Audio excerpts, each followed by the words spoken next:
Aujourd'hui s'achève mon défi, poster une vidéo tous les jours pendant 30 jours.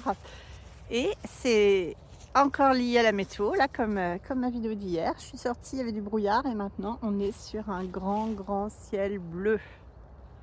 Et c'est à peu près ce que m'inspire ce défi. Alors j'ai fait ce défi, moi j'avais même pas de chaîne. Je savais même pas comment on faisait. Enfin, je savais vaguement mettre une vidéo. Bref, non, je savais même pas comment on faisait.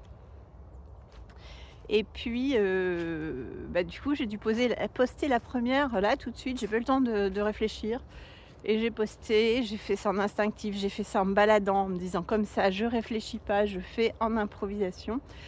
Et l'un dans l'autre, au fil du temps, ça m'a permis de me sentir de plus en plus confiante et de voir que finalement, ce que je disais, ça intéressait des personnes, même si forcément je pars d'une chaîne qui est complètement inconnue. Donc j'ai pas forcément un bilan extraordinaire, mais je suis quand même contente du résultat.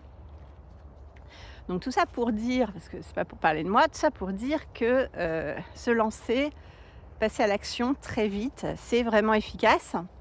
Normalement, voilà, si je reprends mon exemple, ce que j'aurais fait, c'est que j'aurais étudié comment il faut faire pour avoir une bonne chaîne, comment il faut faire les montages vidéo, qu'est-ce qu'il faut incorporer, comment faire ses miniatures, son texte, etc. Enfin, je me serais posé 3000 questions. Ça m'aurait pris un temps certain. J'aurais bien préparé, donc j'aurais eu un bon plan, donc j'aurais pas été spontanée. Donc déjà, ça aurait été beaucoup moins agréable à écouter, mais ça aurait été de la qualité, mais de la qualité peut-être soporifique.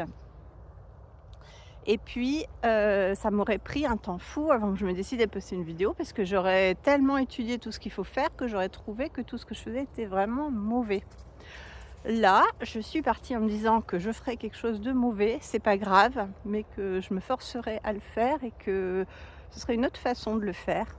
Voilà. En plus, du côté des filles qui m'amusent toujours un petit peu, bon, ça marche pas chez tout le monde, mais chez moi ça marche, donc j'en profite. Voilà.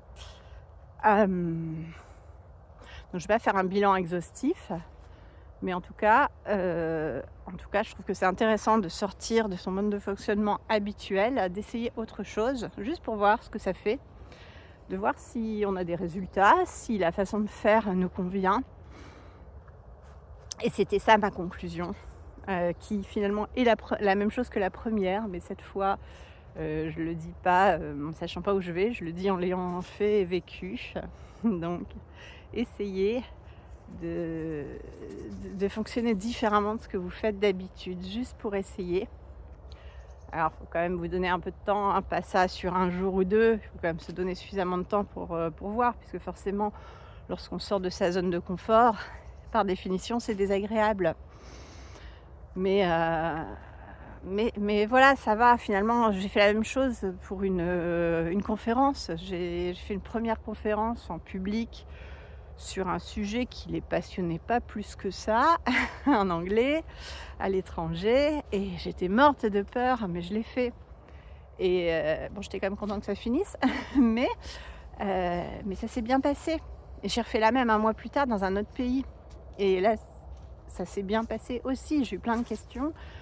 Et ça intéressait d'ailleurs beaucoup plus les gens, parce que le public était plus adapté.